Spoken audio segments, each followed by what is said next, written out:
Hello friends, we are here today in Luke chapter 6, and this is I don't know if this is the biggest chapter that we're going to ever encounter, but there's a lot in this one, so I'm going to go through it pretty quickly.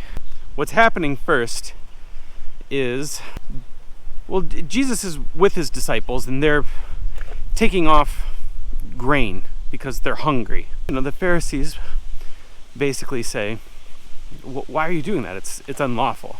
Now, it's unlawful according to their laws, but not really according to the Bible.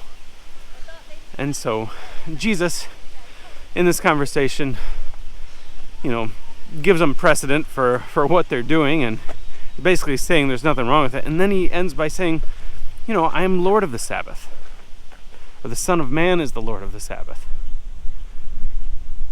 And later on, the Pharisees try to trap him again by putting this guy with a withered hand in the synagogue. And so Jesus, it's kind of a trap.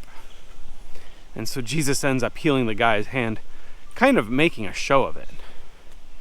Now, the reason this is such a big chapter is because there's a sermon that's in this one, very similar to the Sermon on the Mount.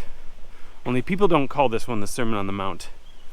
The Sermon on the Mount, it says that he was on a mountain.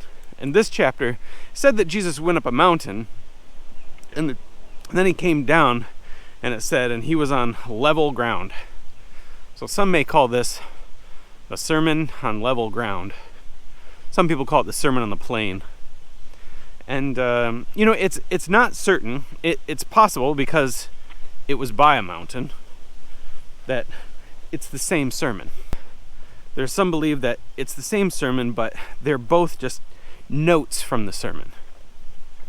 And this is very possible. We know that a lot of the things that he's saying is the same. There's some things that he's saying that's different, and it might be some people took notes on some parts and some people took notes on the other. But most people think that everything that Jesus was saying more than what we read in the Sermon on the Mount in the book of Matthew. However, in this one, he's saying some things less and some things more. And if you want my opinion, I think it's a different sermon. However, Jesus was traveling to different places, and a lot of what he had to say was the same. So he would use some of his same material over and over again. We know that he was preaching over and over again. That's most of what his ministry was. We know even in the last chapter that he preached another sermon. We don't know any of the words of that one. However, we have this notes from this sermon. I should mention, before he says this sermon, it says that he picked his 12 apostles. Now, apostles means sent ones. He picked the apostles from the disciples. The disciples are basically a big group of people that have been following him. So it says here that he was speaking to his disciples. Now, when we compare this to the Sermon on the Mount, there's so many things that are similar that it's important to note that the message was the same. And there was a person, you may have heard of this, there was a guy named Dietrich Bonhoeffer. He was a German that was around World War II, and he was a really good theologian, and he ended up being killed by the Nazi regime, even though he was a Nazi, because he was part of the plan to assassinate Hitler. But he wrote a book called The Cost of Discipleship. And essentially, this book is all about the Sermon on the Mount, and it's also directly related to this, because this sermon that Jesus is talking about here that's the main part of it. This isn't the way that people are supposed to live everywhere. This is a call to what people are supposed to look like if they are disciples of Jesus. So when you go through this sermon and the Sermon on the Mount, think this is the cost of discipleship. This is what Jesus is saying you will have to do if you follow me.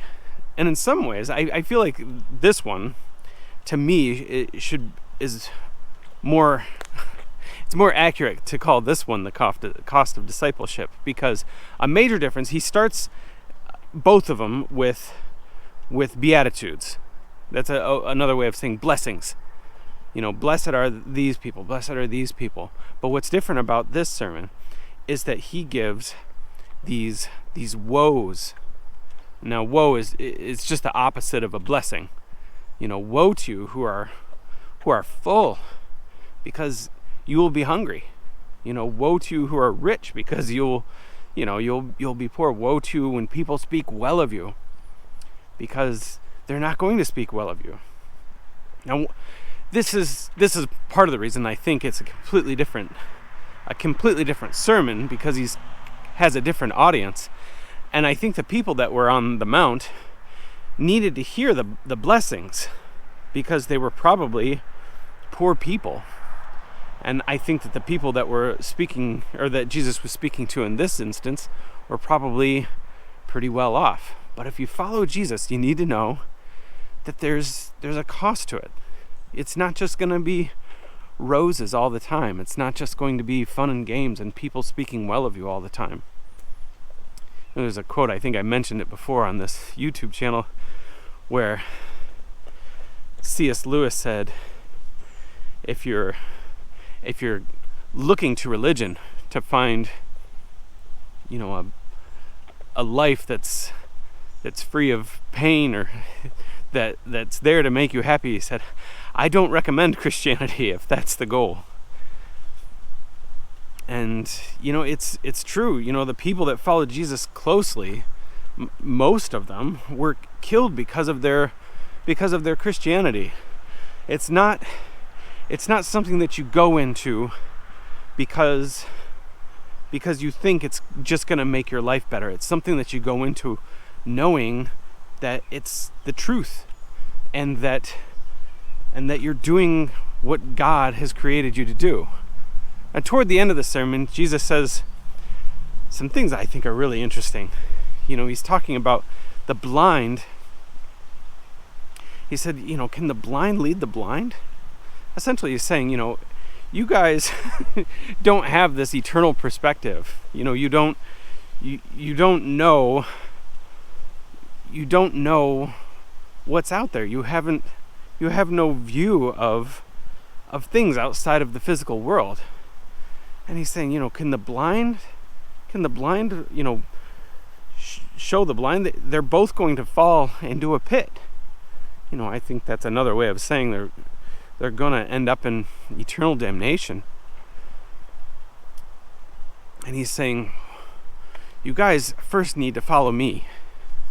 When you follow me, you can do these things. You can know where to go. And he talks about the speck in your brother's eye. He says, how can you say to your brother he's got a speck in his eye when meanwhile you have a log in your own eye? And he says, you hypocrites, why don't you take the log out of your own eye so you can better take out the speck in your brother's eye? And it's clear enough what he's saying, of course. If you have a log in your eye, you should take that out. But he's saying, you're in danger. You're in danger of living your entire life wrong if you don't have God at the center of your life first. So you can tell people like the Pharisees did. Now, I think that's interesting that it's talking about the Pharisees in this chapter. They're talking about the grain. They're taking grain and putting it in their mouth, and they're saying that's unlawful. And meanwhile, these people are putting the law against a relationship with God. And a relationship with God is the most important thing. That is what's going to save you. So that's Jesus saying, you should follow me. This is the cost of discipleship. Follow me, and it's not going to be easy, but you should do it because it's getting the log out of your eye so that you can go around and teach the world so that you can be, a force for God to change the world and to be part of his kingdom. So there's a lot more in this chapter, but I think I'll leave it at that. So that is Luke chapter 6. Have a great day. Bye.